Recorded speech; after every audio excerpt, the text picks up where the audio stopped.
Сайн байцгаана уу? Цагаан уул эмнэлгийн эмчний Жимаа байна. Та бүхэндээ өнөөдөр жирэмснээс хамгаалах хавсарсан дааврын эмийн тухай мэдээлэл хүргэе. За жирэмснээс хамгаалах хавсарсан дааврын эм нь эмэгтэй хүний өндөвчнөөс ялгарах эстроген болон прогестерон гэх дааврыг өөртөө агуулдаг. За ингэснээр өндөвчнөөс өндгээс ялгалтыг дарангуулах, за гурсан хоолойн хөдөлгөөнийг удаашруулах, за умаа үзүүний салиаг өтгөрүүл жир бэлгээс нэвтэрч орохын саадуулгаас гадна умаа салстын нөхөн төжилтийг саадуулах замаар жирэмснээс хамгаалж байдаг. За давуу талын хувьд гэх юм бол жирэмснээс өндөр үр дүнтэй хамгаалдаг, мөн жирэмслэх чадварыг хатгалж өгдөг. За биений эмний мөрчлөг алдагддаг эмэгтэйчүүд биений эмний мөрчлөгийг тогтворжуулж өгдөг байгаа.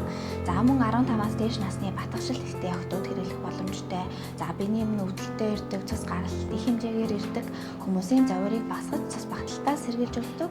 За мөн цэвэршилтийн насны эмэгтэйчүүдийн зовирыг багасгаж, ясны эдийн нягтыг хатгалж өгдөг юм аа. За сул талын хувьд гэх юм бол хэрэглээний гормоо алдахад биений эмний дунд үе тусархайг ялгацс гарч болно. За өдөр болгон тогтмол юм уун гэдэг нь төвөгтэй байж болно. За мөн нийт хэрэглэж байгаа эмэгтэйчүүдийн 1% нь артерийн даралт ихсэх зовир илэрч болно. За энэ дааврын эм нь тоо хэмжээ болон найрлагын хувьд хоорондоо бага зэрэг ялгаатай байдаг. Тийм учраас хэрвээ та энэхүү аргыг сонирхож байгаа юм бол эмэгтэйчүүдийн эмчит үзүүлээд өөр тохирох эмийг зөвлөөл аваарай.